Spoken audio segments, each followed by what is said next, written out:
the summer of 1985, I, Jake Harrow, found myself perched atop a remote fire watch tower in the Alaskan wilderness,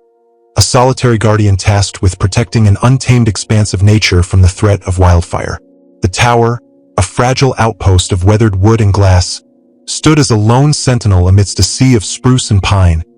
offering panoramic views of a landscape so vast and untouched it seemed to whisper ancient secrets with every rustling leaf. At first, the solitude was a balm to my restless soul, a meditative retreat from the chaos of civilization, filled with days of quiet observation and nights of introspection under a sky that felt infinite. But as the weeks passed, the forest revealed a darker, more sinister undercurrent, a creeping dread that began with a crimson moon hanging unnaturally low, casting an eerie, blood-red glow over the trees. It was a harbinger of horrors to come. Glowing red eyes piercing the darkness, trees bleeding sap as dark as blood,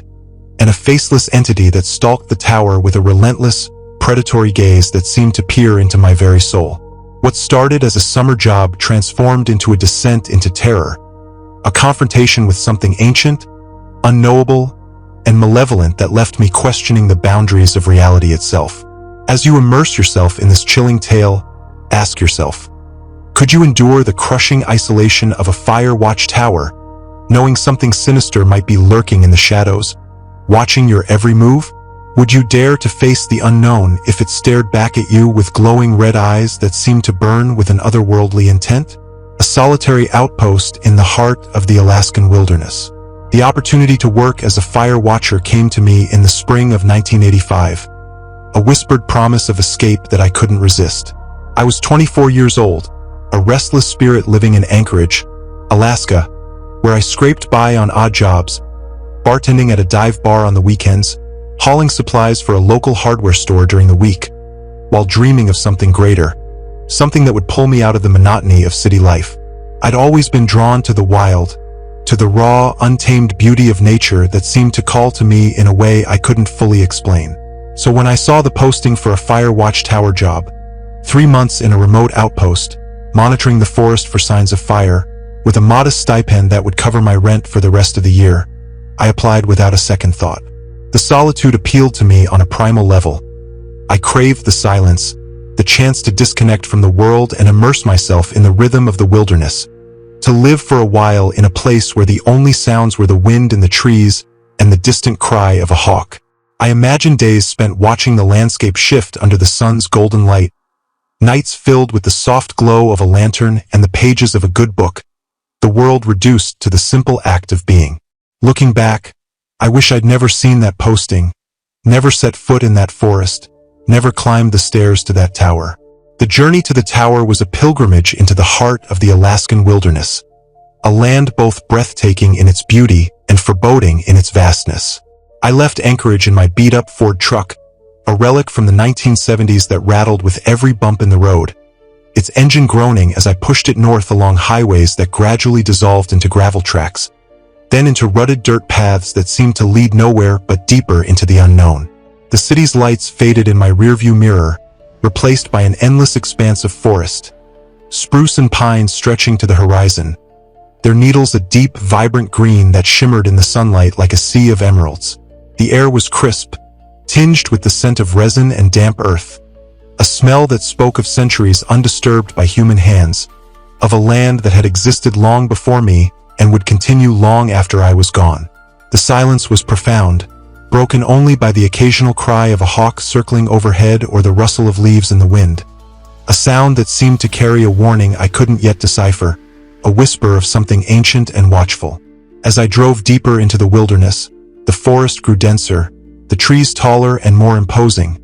their branches knitting together to form a canopy that blocked out much of the light, casting the path into perpetual shadow. Even at midday, the sunlight filtered through in faint, dappled patches that danced on the ground like ghostly apparitions, their movements erratic and unsettling, as if the forest itself were alive and shifting around me. There were no signs of civilization here, no power lines stretching across the sky, no cabins nestled among the trees, not even the distant hum of a plane overhead to remind me of the world I'd left behind. Just the forest, stretching in every direction, its presence both awe-inspiring and oppressive.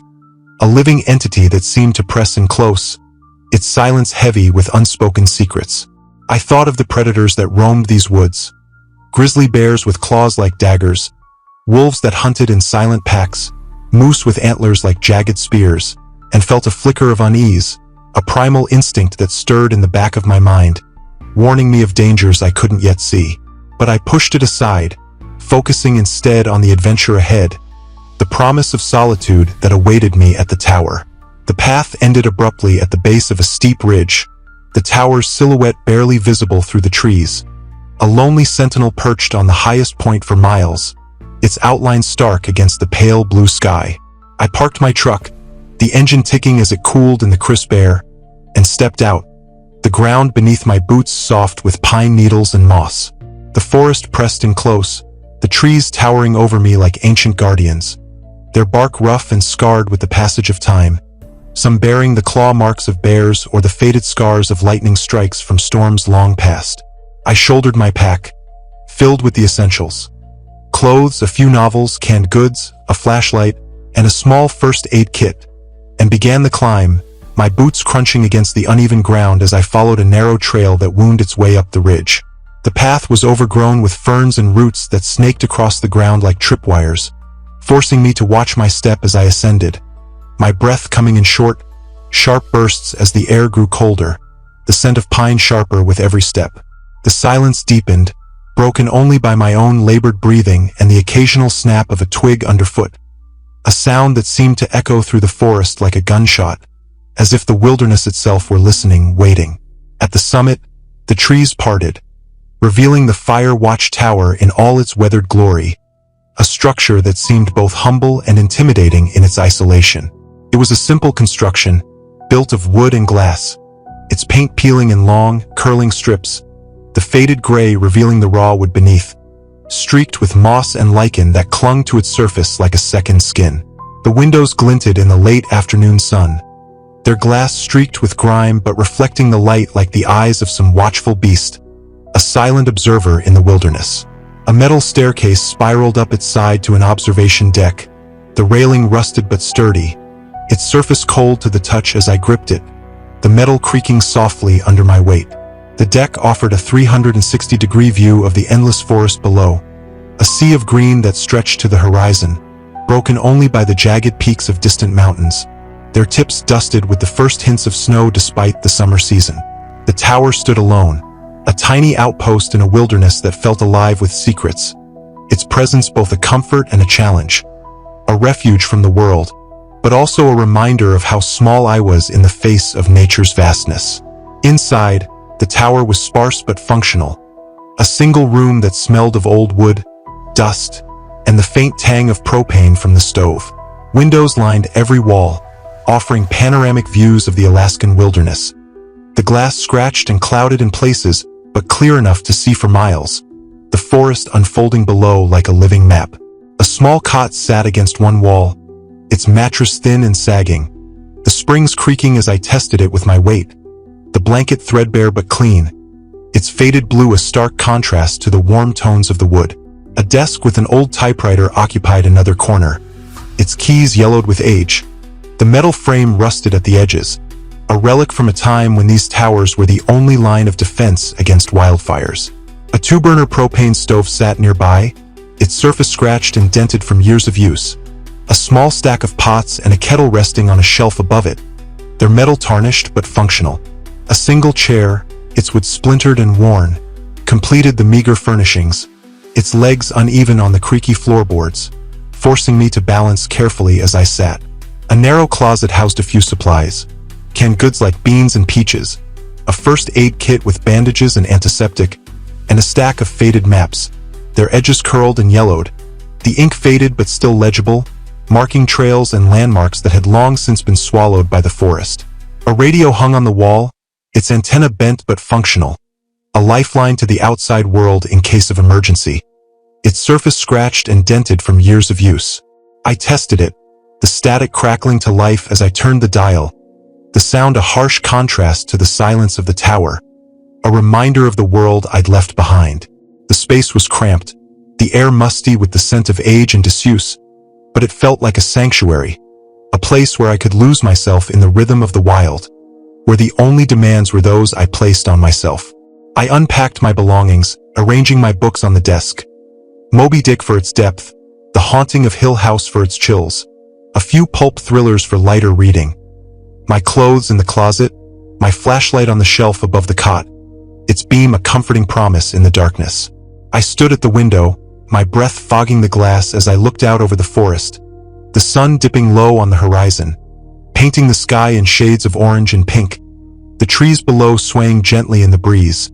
their needles whispering secrets I couldn't yet hear. For the first time in months, I felt at peace,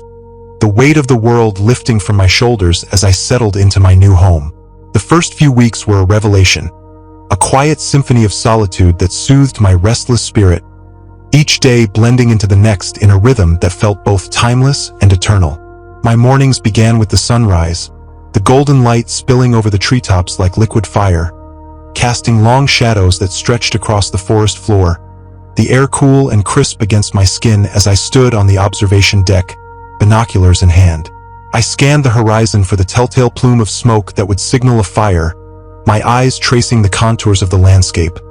the rolling hills to the east, the jagged peaks to the west, the endless sea of green that stretched between them, dotted with clearings where wildflowers bloomed in bursts of yellow and purple. The forest was a living tapestry, shifting with the sun's journey across the sky, the light changing with the hours, golden at dawn, harsh and bright at midday, soft and warm at dusk, painting the horizon in hues of orange, pink, and violet that seemed to glow with an otherworldly beauty. The wildlife moved with a grace that felt almost choreographed, their routines a daily ballet I watched with quiet awe. Eagles soared overhead, their wings cutting through the sky like blades, their cries sharp and piercing as they hunted for prey,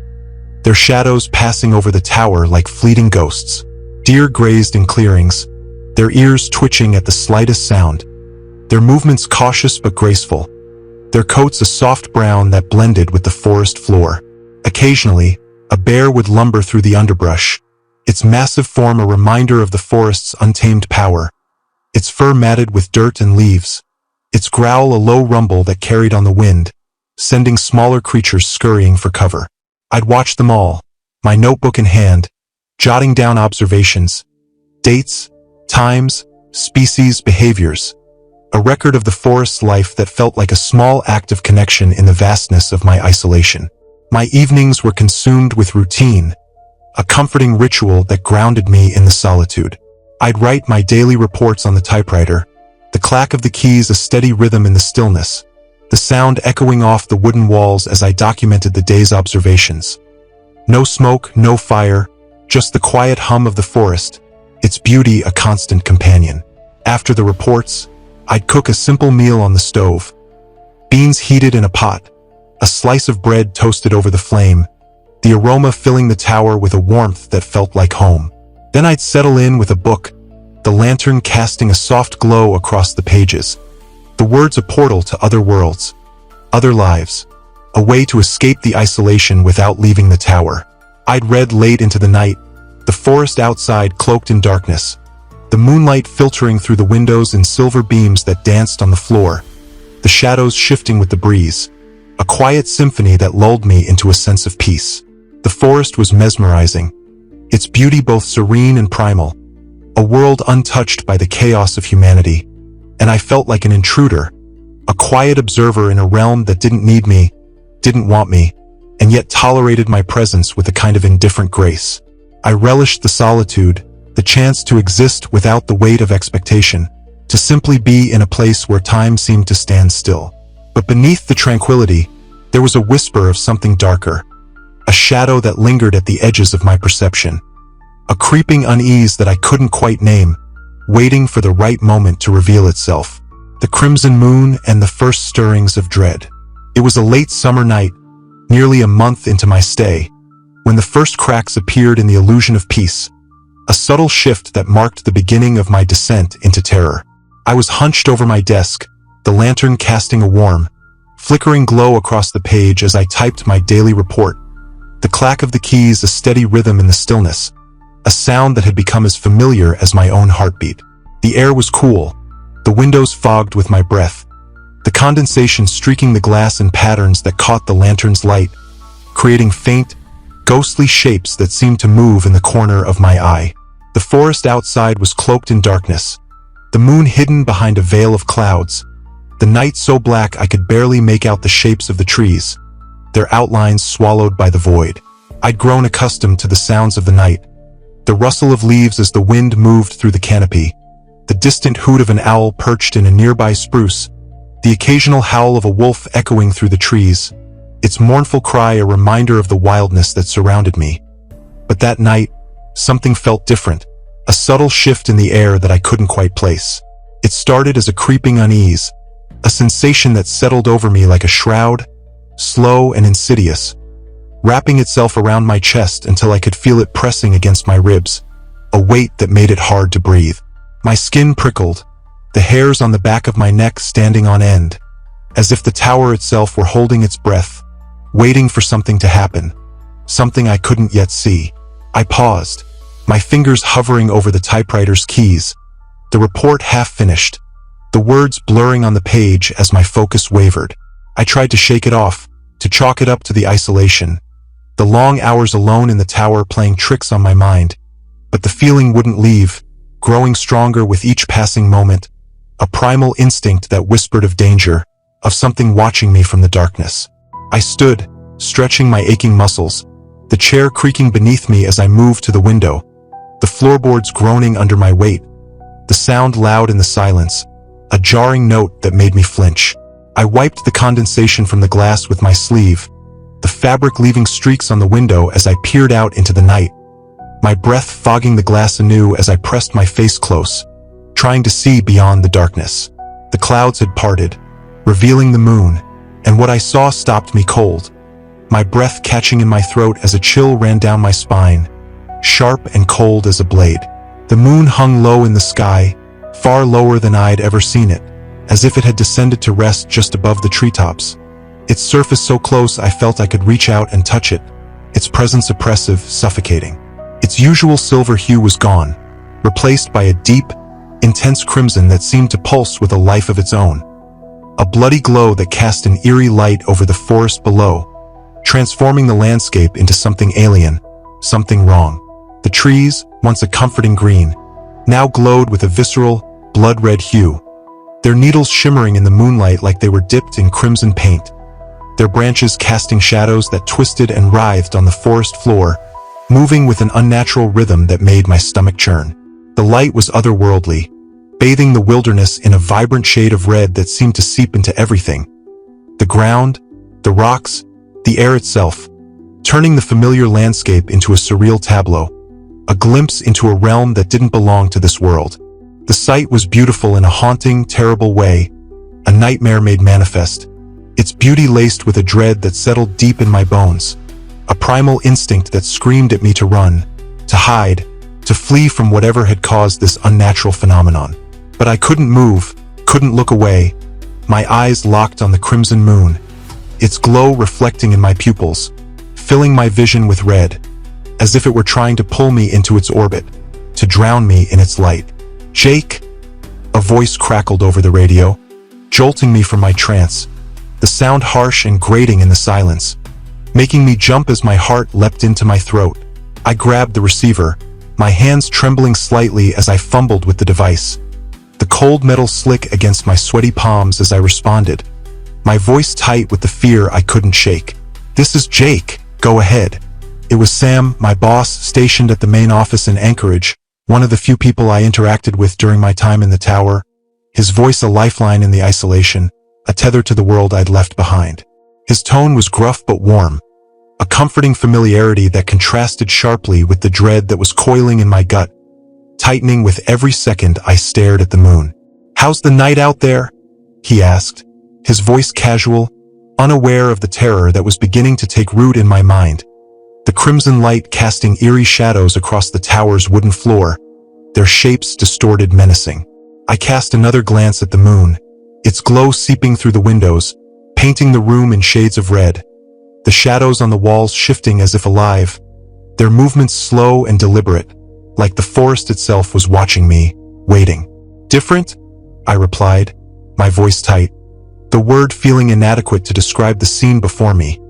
The crimson light reflecting in my eyes, making them glow with an unnatural hue that mirrored the moon's own. Different how? Sam asked, a note of curiosity in his voice, and I could almost hear the raise of his eyebrow through the static. The crackle of the radio a harsh counterpoint to the silence of the tower,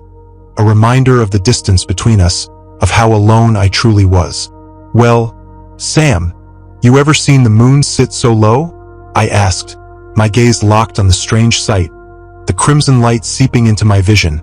filling my world with red. The forest below transformed into a nightmare landscape, the trees glowing with a bloody hue that made my stomach turn. There was a pause on the other end of the line, the static crackling softly as Sam considered my words, the silence stretching on, heavy with unspoken questions. Can't say that I have, Jake, he said finally, his tone light, as if he thought I was joking, as if the crimson moon were nothing but me than a trick of the light, a quirk of the atmosphere that could be explained away with science and reason. Don't let it spook you, he advised, a chuckle in his voice that suggested he didn't grasp the eerie ambience the moonlight was casting, the way it seemed to pulse with a life of its own, as if it were a living thing watching me, waiting for me to make a move. Spooked? Nah, I said, trying to match his lightness, to push down the fear that was rising in my chest, a tidal wave threatening to overwhelm me. But the words felt hollow, a lie I couldn't quite believe, my voice trembling slightly as I spoke, betraying the dread that was taking hold. Something inside me stirred, a primal instinct that warned me something wasn't right, a feeling I couldn't shake no matter how hard I tried, a whisper in the back of my mind that told me the moon was only the beginning, that worse was yet to come. Good to hear, Sam said, his voice warm, a comfort that felt distant, unreachable, as if he were speaking from another world,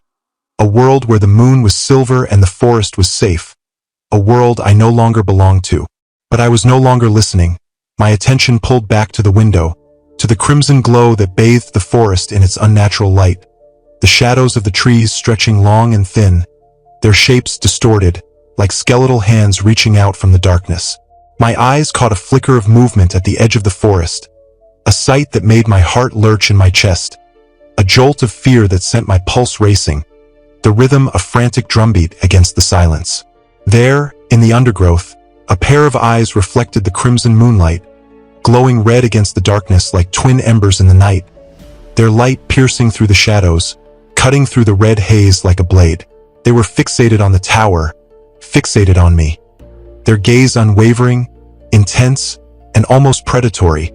a silent promise of something terrible, something I couldn't yet comprehend. Sam, I'll call you back, I muttered into the radio, my voice barely above a whisper, my eyes never leaving those glowing dots, the fear tightening its grip on my chest, squeezing until I could barely breathe, the receiver slipping from my trembling hands as I let it fall to the desk with a clatter. I'd seen animals in the night before,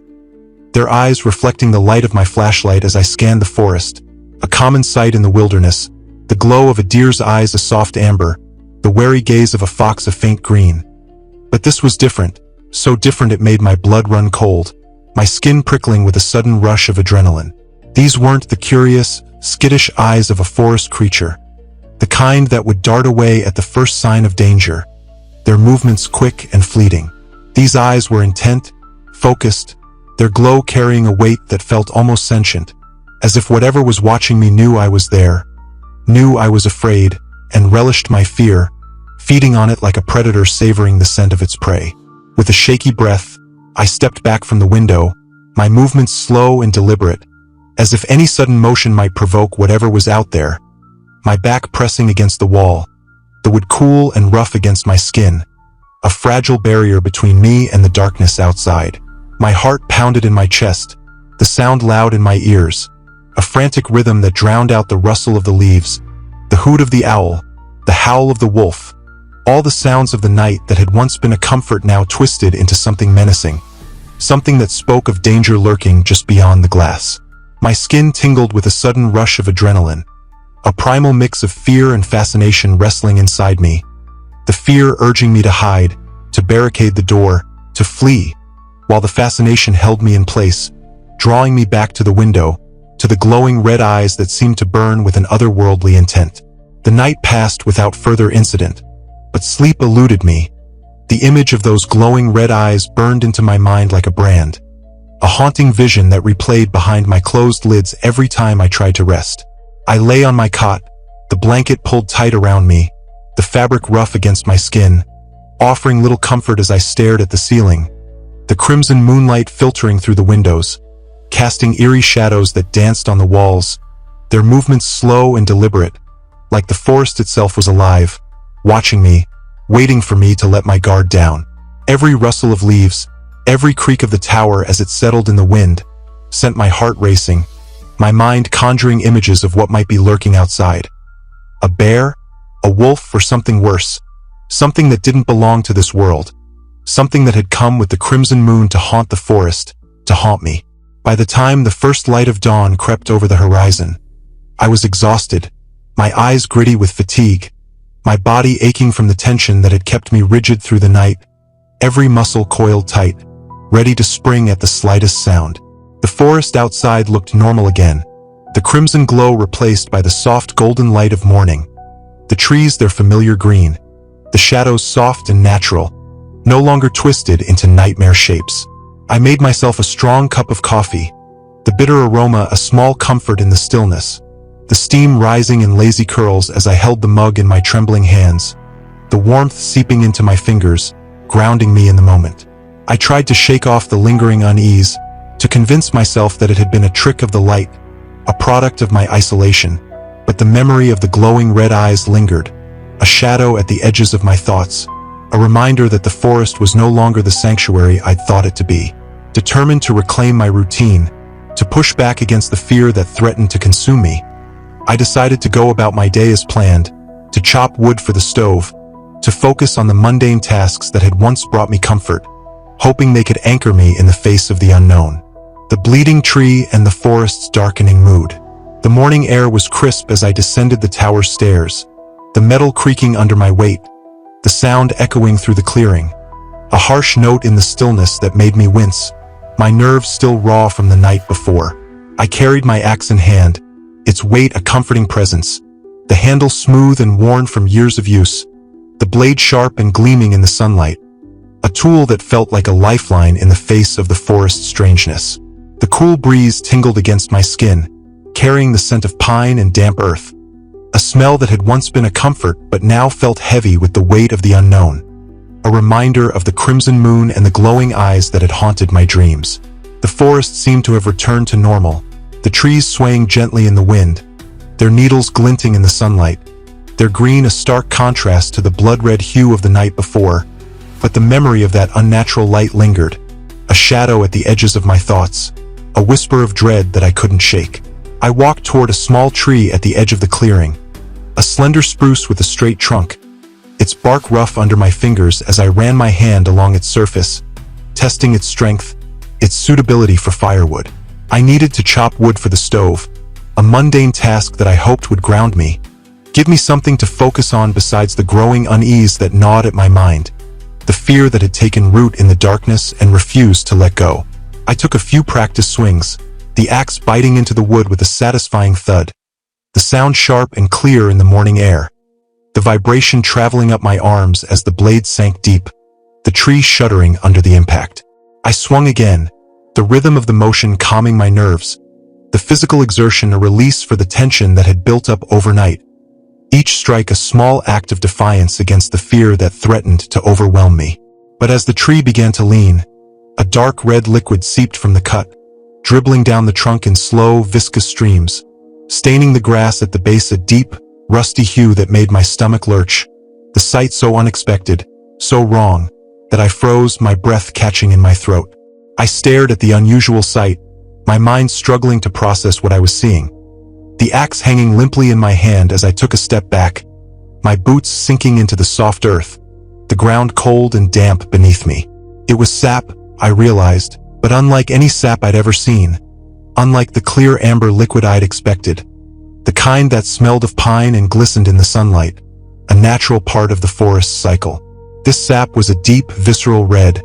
almost the color of blood, its texture thick and sticky, clinging to the bark like a wound that refused to heal, its surface shimmering in the sunlight with a wet, glossy sheen that made my skin crawl. I reached out, my hand trembling slightly, the axe slipping from my fingers to the ground with a dull thud, the sound barely registering as I focused on the tree, on the red sap that seemed to pulse with a life of its own. A slow, deliberate rhythm that matched the pounding of my heart. I dipped a finger into the sap, the liquid warm and smooth against my skin,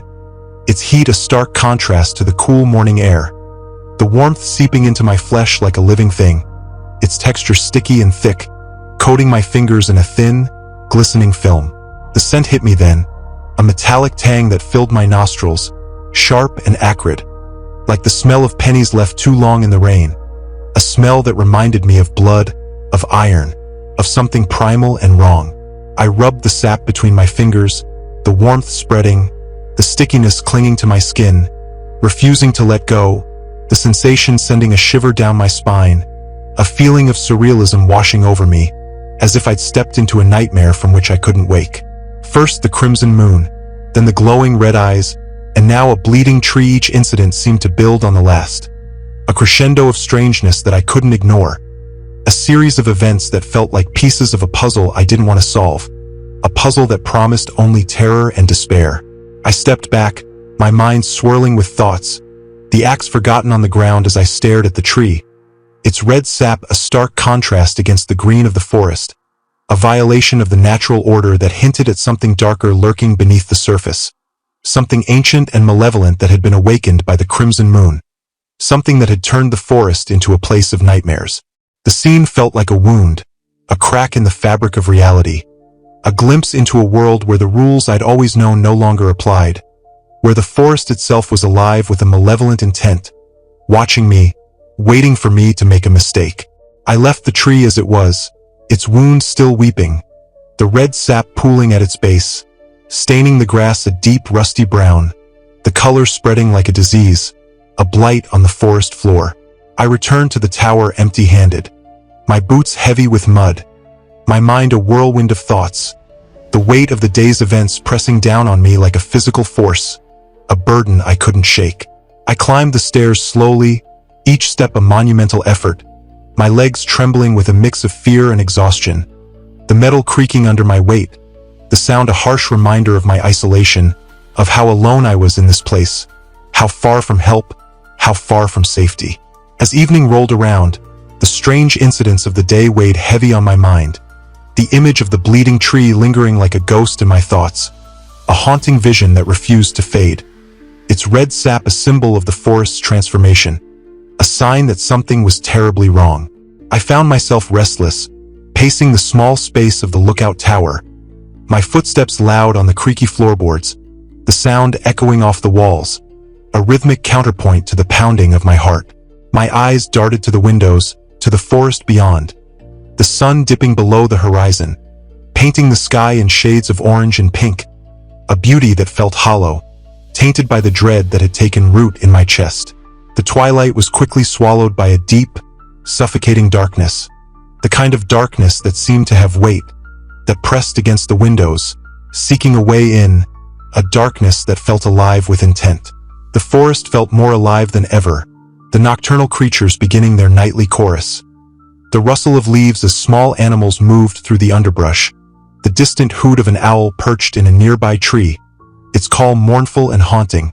the faint howl of a wolf echoing through the trees, its cry a reminder of the predators that roamed the night. But beneath the familiar sounds, there was a sense of anticipation, a tension in the air that I couldn't ignore, as if the forest were holding its breath, waiting for something to happen, something I couldn't predict, something I feared with every fiber of my being. I stood by the window, my breath fogging the glass, my hands pressed against the cold surface, my reflection distorted in the crimson light that began to seep through as the moon rose once more, heavy and low in the night sky, its glow casting an ethereal light over the landscape, transforming the forest into a surreal realm of reds and blacks, a nightmare landscape that seemed to pulse with a life of its own. It felt like a spotlight directed at the tower, a beacon in the vast expanse of wilderness, illuminating me, exposing me,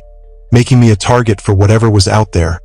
whatever had come with the crimson moon to haunt the forest, to haunt me. My heart pounded as I watched, my breath shallow, the air thick with tension, the silence between the sounds of the night a heavy weight that pressed down on me,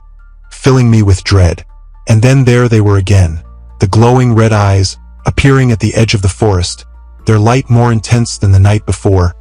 their glow brighter, more piercing, as if seeking me out with a deliberate intent, a predator's gaze that locked onto its prey with unerring precision. They were closer tonight,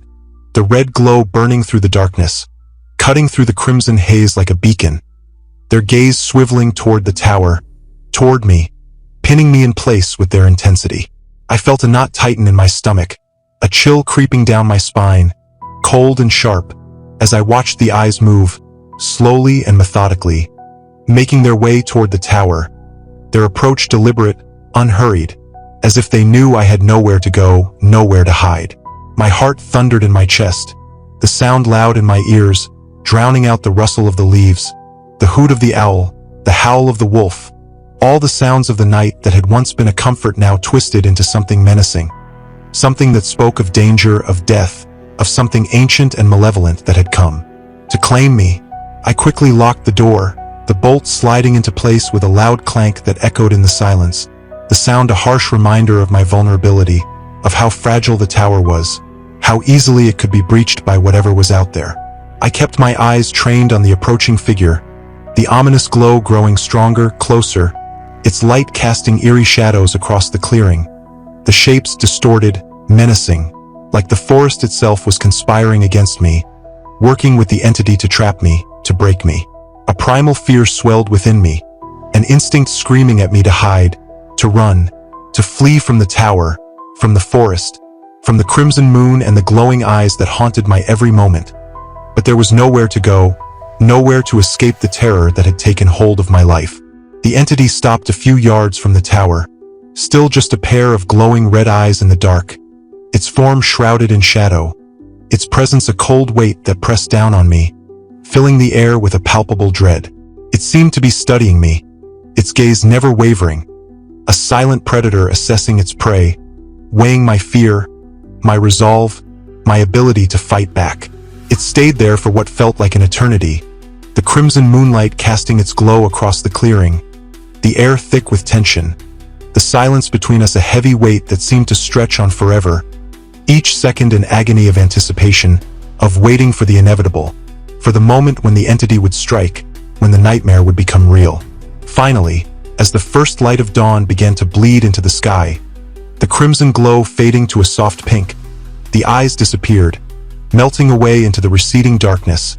their light snuffed out like a candle, leaving behind an empty space where they had been, a void that felt as menacing as their presence had been. The forest seemed to exhale, the tension melting away, the sounds of the morning returning, the chirp of birds, the rustle of leaves, the distant howl of a wolf, sounds that should have been a comfort but instead felt hollow, tainted by the terror of the night, by the knowledge that the entity was still out there, waiting for the next night, for the next opportunity to return. I stood at the window, the taste of fear sharp in my mouth, a bitter tang that lingered on my tongue, my hands trembling as I pressed them against the glass, staring at the now empty spot where the entity had been, questions whirling in my mind like leaves caught in a storm, questions I didn't want to answer, questions I feared would lead me deeper into the nightmare. The animal's gaze and the forest's unnatural transformation. The following day dawned clear and cold, the sky a crystalline blue that shimmered with the promise of a new day, but the chill in the air seemed to hold the remnants of the night's terror, a lingering echo of the fear that had gnawed at me through the darkness, a cold that seeped into my bones, making my movements slow and sluggish, my body heavy with exhaustion. Despite the unease, I decided to stick to my routine, hoping the mundane tasks of the day would ground me, give me something to focus on besides the growing dread that had taken root in my chest, a dread that felt like a living thing, coiling tighter with each passing moment,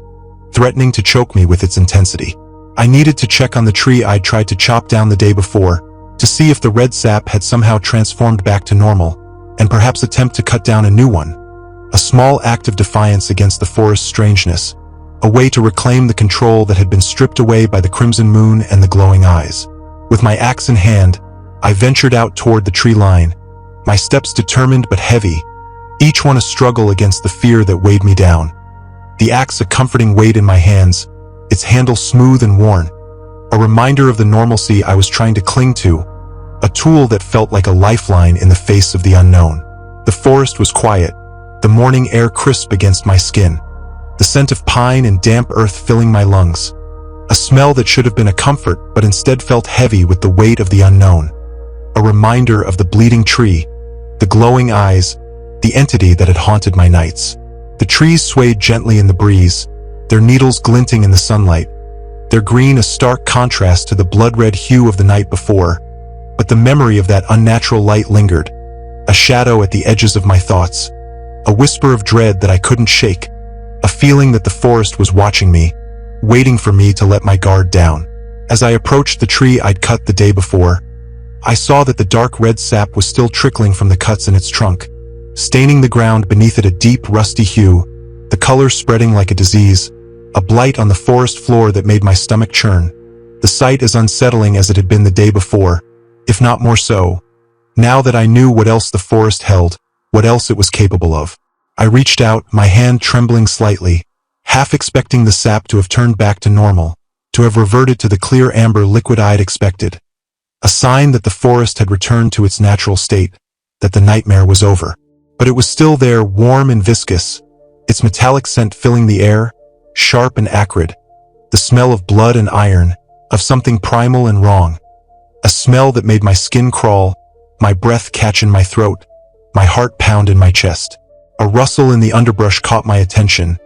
a soft sound that should have been innocuous, the kind of sound I'd heard 100 times before. A squirrel scampering through the leaves, a bird taking flight from a nearby branch, but in that moment, it felt like a warning, a signal of something terrible, something that had been waiting for me to return. I turned, expecting to see something ordinary, something that would break the tension, a small creature that would remind me of the forest's normalcy, of the life that had once been a comfort to me. Instead, I found myself staring into the eyes of a deer, its gaze locking onto mine with an intensity that stopped me in my tracks, my breath catching in my throat, my body freezing as if caught in a predator's thrall. The deer's eyes should have been a gentle brown, soft and skittish, the kind of eyes that would dart away at the first sign of danger, the kind of eyes that belonged to a creature of the forest, a creature that lived by instinct, by the rhythms of nature. But instead, they glowed a bright, unnatural red, the same crimson hue as the entity's gaze from the night before, the same red that had haunted my dreams, the same red that seemed to pulse with a life of its own, a light that pierced through the morning air, pinning me in place with its intensity. The deer stood unnaturally still, its body rigid, its antlers casting jagged shadows on the ground, their shapes distorted, menacing, like the forest itself was conspiring against me, using the deer as a vessel for its malevolent intent. It wasn't alone. A rabbit peeked out from the underbrush, its small body trembling slightly, its ears twitching, but its eyes glowed the same bright red, their light a beacon in the shadows, a silent promise of something terrible, something I couldn't yet comprehend. A bird fluttered down from a nearby tree, landing on a branch overhead, its wings beating the air with a soft, rhythmic thud, its eyes a pair of red beacons staring down at me, their glow piercing through the canopy, cutting through the sunlight like a blade. The forest was silent save for the sound of my own heartbeat, pounding in my ears like a war drum, the air thick with an unspoken threat, the kind of threat that didn't need words, that spoke through the unnatural glow of the animal's eyes, through the stillness of the forest, through the weight of the crimson moon that had started it all. I took a step back, my hand dropping the axe to the ground with a dull thud, the sound barely registering as I focused on the animals, on their red eyes that seemed to burn with an otherworldly intent, their gaze unwavering, pinning me in place with their intensity. They didn't move, didn't run away as they usually would, their behavior a stark violation of the natural order, a sign that the forest had been transformed, that it was no longer the sanctuary I'd thought it to be, no longer a place of peace and solitude, but a place of nightmares, a place where the rules of nature no longer applied,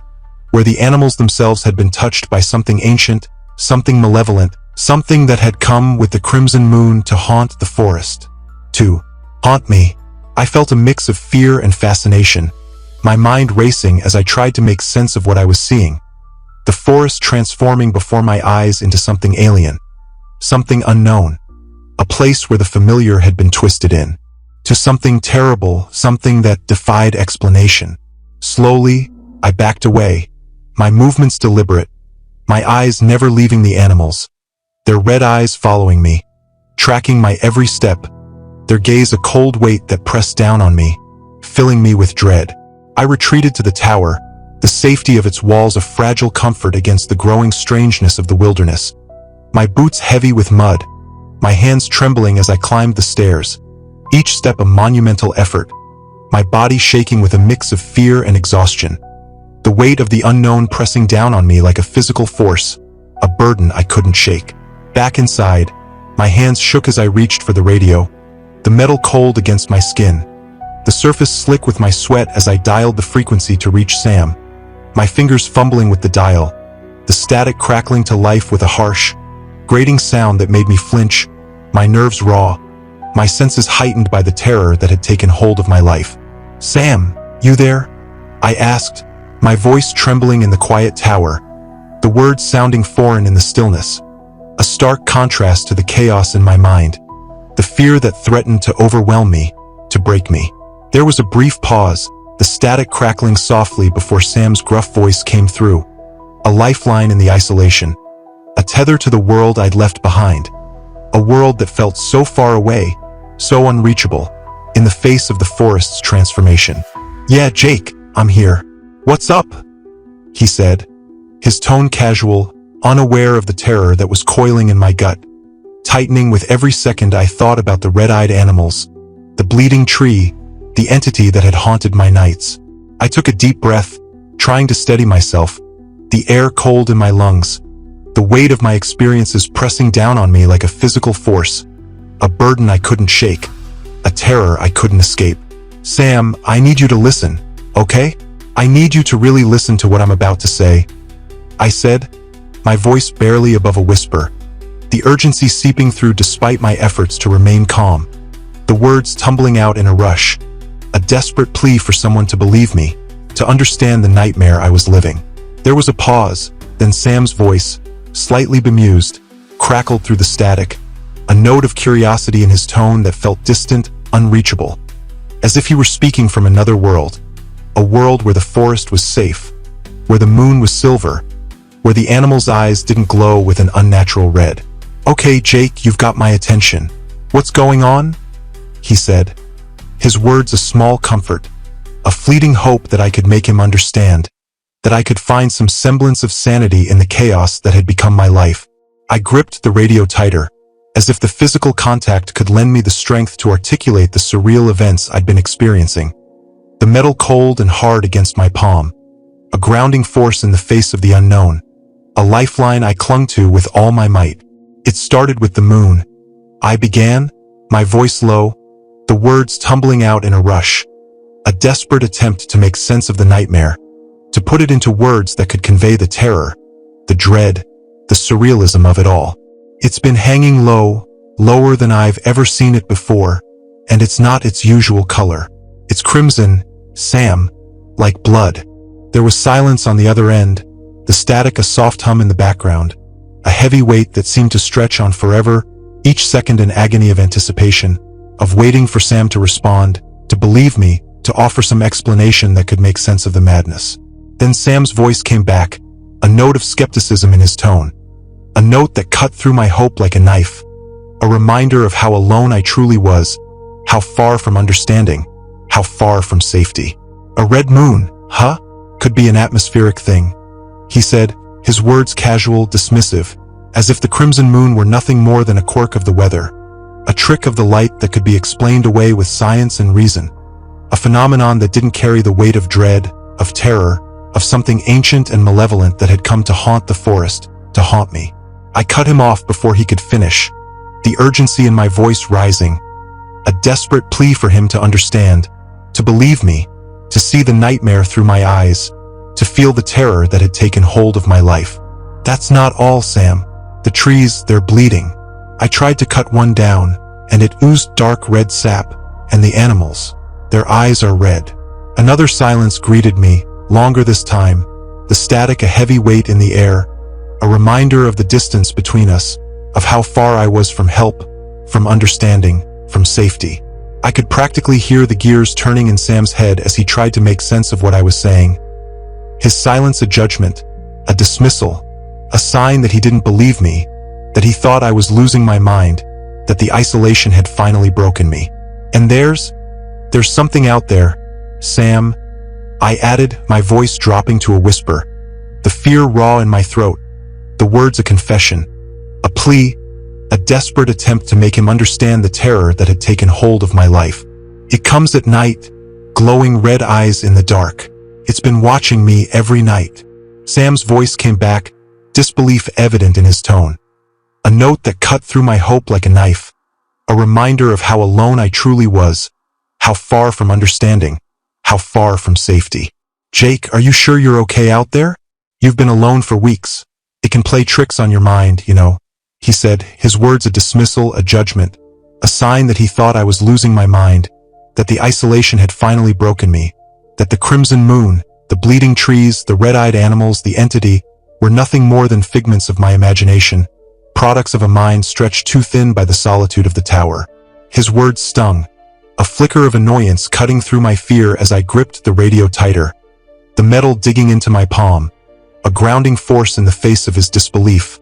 a lifeline I clung to with all my might. I'm not crazy, Sam, I retorted, my voice trembling with a mix of frustration and terror. The words a desperate plea for him to believe me, to understand the nightmare I was living, to see the forest through my eyes, to feel the terror that had taken hold of my life. Something's happening here. The forest. It's changing. Sam chuckled, a deep, warm sound that would usually put me at ease, a sound that had once been a comfort, a reminder of the world I'd left behind. But not today. Not now. Not in the face of the nightmare that had become my reality. Jake, you've been out there alone for a while now. It's normal to see things differently, he said, his tone dismissive, as if my fear were nothing more than a child's nightmare, a product of an overactive imagination, a mind stretched too thin by the solitude of the tower. I'm not imagining things, I insisted, but there was a tremor in my voice that betrayed my uncertainty, a crack in my resolve that Sam's words had widened, a doubt that crept into my mind, a whisper that maybe he was right, maybe I was losing my mind, maybe the isolation had finally broken me. He was silent for a moment before replying, softer now, his tone gentler, a small comfort that felt distant, unreachable, in the face of the terror that had taken hold of my life. Look, Jake, why don't you take the rest of the day off? Get some rest. And remember, it's just a forest, nothing more, he said, his words a dismissal, a judgment, a sign that he didn't believe me, that he thought I was losing my mind, that the nightmare I was living was nothing more than a figment of my imagination. With that, he signed off, the static fading to silence, leaving me alone once more in the tower,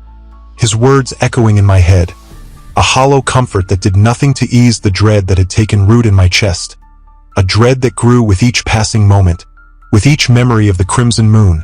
the bleeding trees, the red-eyed animals, the entity that had haunted my nights. I sat there, staring at the radio, my hands trembling as I set it down, the metal cold against my skin, a reminder of my isolation, of how alone I was, of how far from help, from understanding, from safety. The crimson moon ascended again, its glow casting an ominous light over the landscape, painting the forest in shades of blood and shadow, a nightmare landscape that seemed to pulse with a life of its own, a silent promise of the terror that was yet to come, the faceless entity and the night of unrelenting confrontation. I couldn't sleep that night, the disturbing encounters of the day replaying in my mind like a broken record, a relentless loop of terror that refused to let me rest, each memory a dagger in my chest, a reminder of the nightmare I was living, of the forest's transformation into something alien, something malevolent. The bleeding tree, its red sap a symbol of the forest's corruption, a wound that refused to heal, a sign that something was terribly wrong, something that had been awakened by the crimson moon, something that had turned the forest into a place of nightmares. The red-eyed animals, their gaze a silent promise of something terrible, a violation of the natural order that spoke of a deeper, darker truth. A truth I didn't want to face. A truth that threatened to break me. The disbelieving tone in Sam's voice when I tried to explain. A dismissal that cut deeper than I'd expected. A reminder of how alone I was, of how far from help, from understanding, from safety. I felt a mounting dread as I remembered the entity, a certainty that it would return,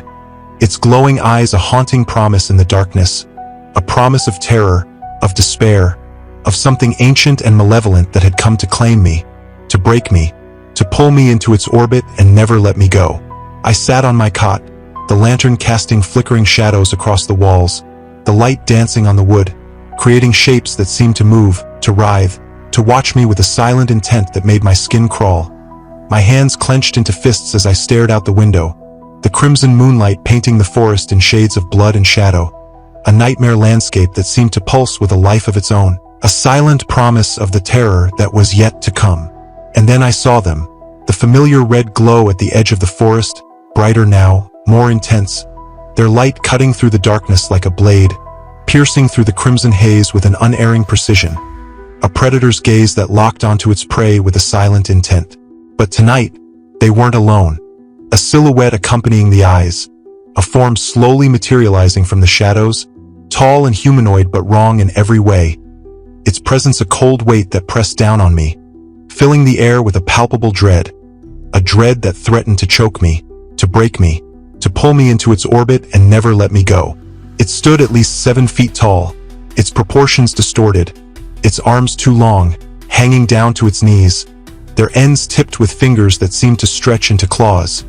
their shapes blurred in the darkness, their movements slow and deliberate, like a predator stalking its prey. Its body was too thin, its frame skeletal, its form shrouded in shadow, a void that seemed to absorb the crimson light, to twist it into something darker, something more sinister, a darkness that felt alive, that pulsed with a malevolent intent. Its movements were unervingly smooth, as if it were gliding rather than walking, its form moving across the clearing with an unnatural ease, a silent grace that made my stomach churn,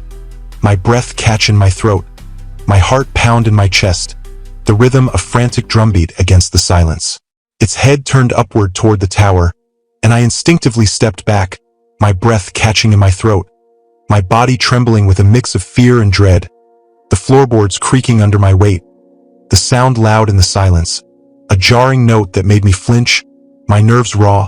my senses heightened by the terror that had taken hold of my life. I saw its face, or rather, the absence of one, a void where a face should have been, a darkness that seemed to swallow the light, to twist it into something darker, something more sinister, a darkness that felt alive, that pulsed with a malevolent intent. There were no discernible features, no eyes, no mouth, no nose, just a blank expanse of shadow, save for the glowing red eyes that burned with a piercing intensity, their light a beacon in the darkness, a silent promise of something terrible, something I couldn't yet comprehend. I watched from the relative safety of the tower as the entity moved closer, its glide silent and deliberate, covering the ground between the forest and the tower with an unnatural ease, its form a shadow against the crimson light, a void that seemed to absorb the moonlight, to twist it into something darker, something more sinister, a darkness that felt alive, that pulsed with a malevolent intent. It stopped right beneath the tower, its gaze fixed upward, piercing through the wooden floor and through me, as if it could see into my soul, as if it could see the fear that had taken hold of my life, the dread that threatened to break me, to pull me into its orbit and never let me go. It stayed there for a long while, watching, waiting, its presence a cold weight that pressed down on me, filling the air with a palpable dread, a dread that threatened to choke me, to break me, to pull me into its orbit and never let me go. Then, as abruptly as it had arrived, it retreated, its form dissolving into the darkness, the shadows swallowing it whole, the glowing red eyes the last to disappear, their light fading slowly, a haunting reminder of its presence that lingered in the night, a silent promise of its return, of the terror that was yet to come. I collapsed onto my cot, the image of the faceless entity seared into my mind, a haunting vision that replayed behind my closed lids, a nightmare that refused to let me go, my heart racing with a fear I couldn't shake, a fear that threatened to break me, to pull me into its orbit and never let me go. The sun dipped below the horizon,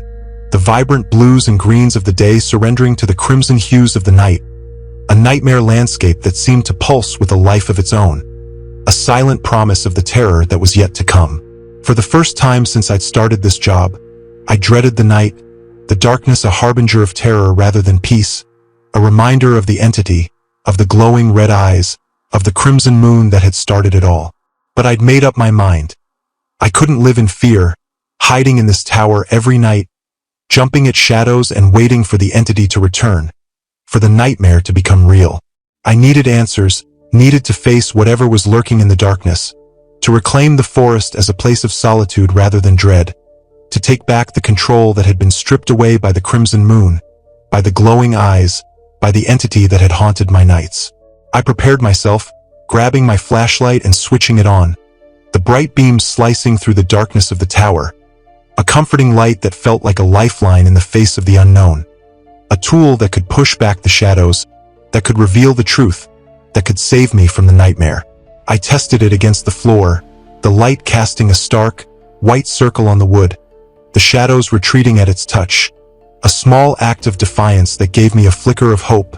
a flicker of courage, a flicker of resolve. Then I reached for the flare gun, an old model issued as part of the emergency kit, its surface rusted and scratched, its weight heavy in my hand, a weapon never meant to be used against something like the entity, but the only defense I had, the only tool I could use to fight back, to reclaim the forest, to take back my life. I checked the flare gun, ensuring it was loaded, the single shot of fragile hope against the unknown, a small act of defiance in the face of terror,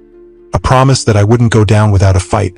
that I wouldn't let the entity break me, that I wouldn't let the forest claim me. I didn't know what I hoped to achieve, didn't know if the flare gun would even work against the entity, didn't know if it could be stopped, if it could be fought, if it could be killed, but it was something, a small act of defiance in the face of terror, a way to take back the control that had been stripped away by the crimson moon, by the glowing eyes, by the entity that had haunted my nights. As darkness engulfed the landscape, I watched the forest, my eyes scanning the edge of the trees for the familiar red glow,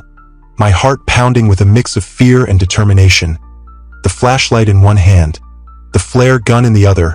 my body trembling with a mix of adrenaline and dread, my senses heightened, my nerves raw, my resolve a fragile thing, a flickering flame in the face of the nightmare. Sure enough, it appeared. The pair of glowing red eyes, bright against the darkness, their light cutting through the crimson haze like a blade, accompanied by the tall, ominous silhouette of the entity, its form a shadow against the moonlight, a void that seemed to absorb the light, to twist it into something darker, something more sinister, a darkness that felt alive, that pulsed with a malevolent intent. But tonight, I wasn't going to hide, wasn't going to let the fear break me, wasn't going to let the entity claim me, wasn't going to let the forest win. I tightened my grip on the flashlight and flare gun, the metal cold against my sweaty palms, a grounding force in the face of the unknown, a lifeline I clung to with all my might. I took a deep breath, the air cold in my lungs, the scent of pine and damp earth filling my senses, a reminder of the forest, of the nightmare, of the terror that had taken hold of my life. I stepped out onto the tower's balcony, the wood creaking under my weight, the sound loud in the silence, a jarring note that made me flinch, my nerves raw, my senses heightened by the terror that had taken hold of my life. The entity was there, looking up at me, its gaze unwavering, its presence a silent challenge, a predator's gaze that locked onto its prey with unerring precision, a silent promise of something terrible, something I couldn't yet comprehend. I shivered, not from the cold but from the fear that snaked its way up my spine, cold and sharp, a chill that seeped into my bones,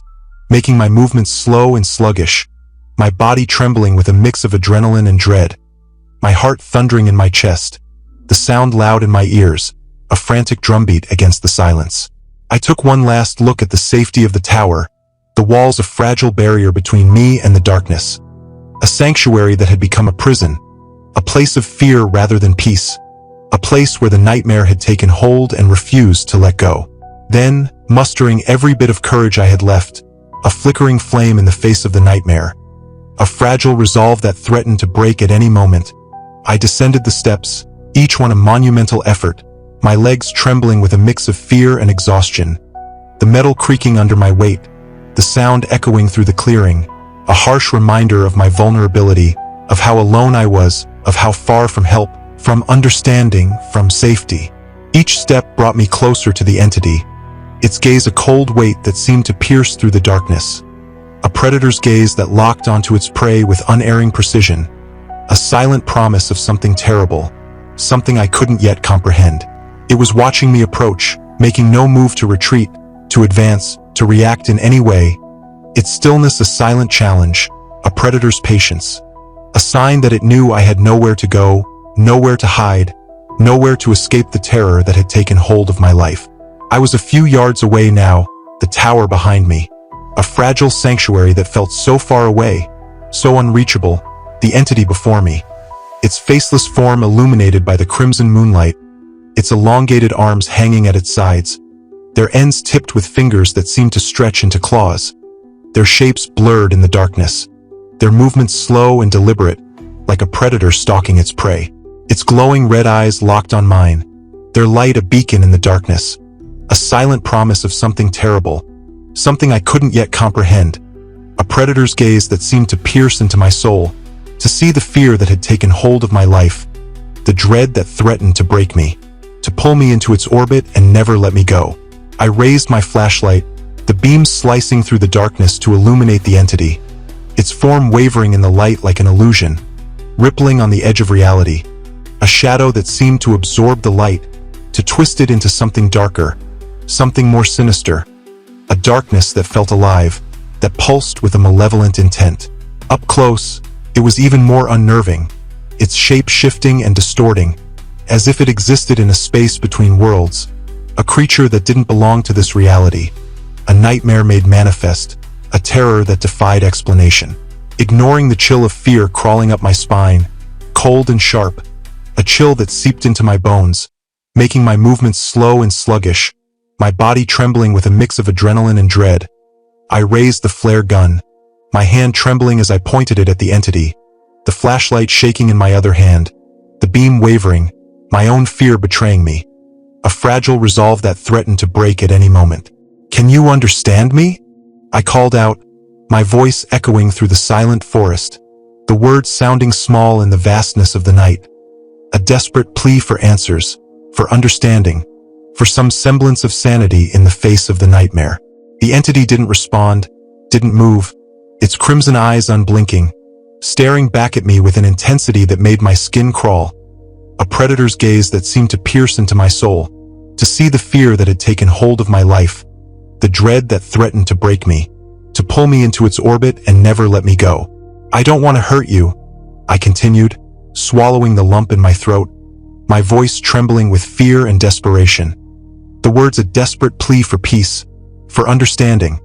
for some way to end the nightmare without bloodshed, without violence, without the terror that had taken hold of my life. "I just want to understand. What are you? Why are you here?" Still, there was no response, just the unblinking crimson eyes staring back at me, their light a beacon in the darkness, a silent promise of something terrible, something I couldn't yet comprehend, a predator's gaze that seemed to pierce into my soul, to see the fear that had taken hold of my life, the dread that threatened to break me, to pull me into its orbit and never let me go. The silence stretched on between us, a palpable presence that felt like standing at the precipice of a chasm, waiting for the fall, a heavy weight that pressed down on me, filling me with dread, with anticipation, with the certainty that something terrible was coming, something I couldn't predict, something I couldn't escape. I clenched the flare gun tighter, my fingers trembling as I tried to steady my grip, the metal cold against my sweaty palm, a grounding force in the face of the unknown, a lifeline I clung to with all my might, a fragile resolve that threatened to break at any moment. I took one last breath, the cold Alaskan air filling my lungs, the scent of pine and damp earth a reminder of the forest, of the nightmare, of the terror that had taken hold of my life, a terror that threatened to break me, to pull me into its orbit and never let me go. There was a moment of hesitation, a split second where I questioned if I was doing the right thing, where I wondered if I was making a mistake, if I was provoking something I couldn't control, something that would destroy me, something that would claim me, something that would pull me into its orbit and never let me go. But then the entity shifted, its form rippling in the harsh light of the flashlight, a silent provocation that shattered my doubt, a movement that felt like a challenge, a dare, a threat, a sign that it knew I was afraid, that it relished my fear, that it wanted me to act, to fight, to give it a reason to strike, to claim me, to pull me into its orbit and never let me go. With a newfound resolve, a flickering flame in the face of the nightmare, a fragile courage that threatened to break at any moment, I pulled the trigger, the flare gun kicking back with a roar that broke the silence, the sound echoing through the forest, a harsh note that made the trees tremble, the leaves rustle. The air itself seemed to shudder with the weight of my defiance, with the weight of my fear, with the weight of the terror that had taken hold of my life. The flare soared through the air in a bright streak of red, arcing toward the entity like a comet in the night, a beacon of light in the darkness, a small act of defiance in the face of terror, a desperate attempt to fight back, to reclaim the forest, to take back my life. The forest watched in silent anticipation as the flare neared its target, the light illuminating the surrounding area in a surreal spectacle of reds and blacks, the trees glowing with a bloody hue, the shadows stretching long and thin, their shapes distorted, menacing, like the forest itself was conspiring against me,